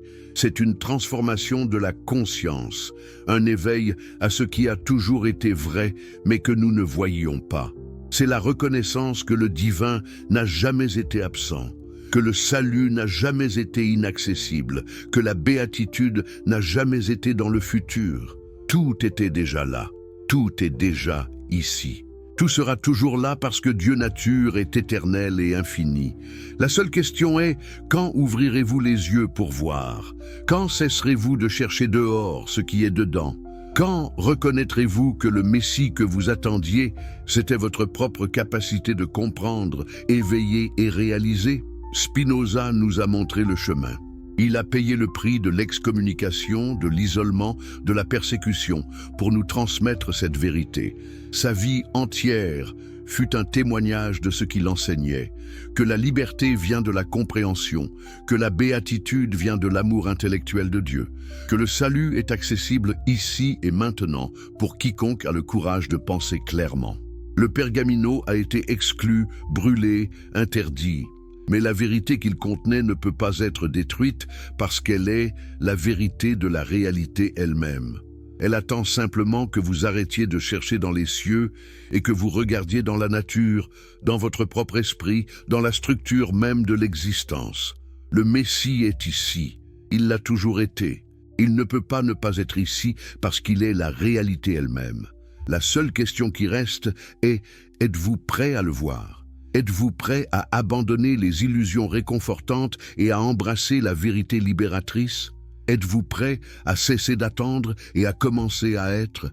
350 ans après la mort de Spinoza, son message résonne plus fort que jamais. Dans un monde encore déchiré par les conflits religieux, encore dominé par la superstition et la peur, encore en attente de sauveurs messianiques qui promettent de résoudre tous nos problèmes, nous avons désespérément besoin de la clarté spinoziste. Nous avons besoin de comprendre que nous ne serons pas sauvés par des leaders charismatiques, des idéologies révolutionnaires, des progrès technologiques ou des interventions divines miraculeuses. Nous serons sauvés, si nous le sommes, par notre propre compréhension, notre propre raison, notre propre reconnaissance de notre interconnexion fondamentale dans la substance unique de Dieu nature. Le Messie n'est pas en route. Il n'arrivera pas demain. Il n'arrivera jamais parce qu'il est déjà là, tissé dans le tissu même de l'existence. Vous n'avez qu'à ouvrir les yeux, à nettoyer les lentilles de votre perception, à regarder clairement ce qui a toujours été devant vous. Et quand vous le verrez enfin, quand vous reconnaîtrez vraiment votre nature comme mode de Dieu, quand vous comprendrez que la séparation n'a jamais existé, alors vous rirez de tous les siècles passés à attendre, à espérer, à chercher ailleurs ce qui était ici tout le temps. Vous rirez, et ce rire sera l'amour intellectuel de Dieu, se reconnaissant lui-même à travers vous. Vous rirez, et ce rire sera la béatitude que Spinoza a promise, rare et difficile, mais infiniment précieuse. Le Messie est ici, toujours a été, toujours sera. La question n'a jamais été quand il viendra, mais quand vous cesserez d'être aveugle à sa présence éternelle.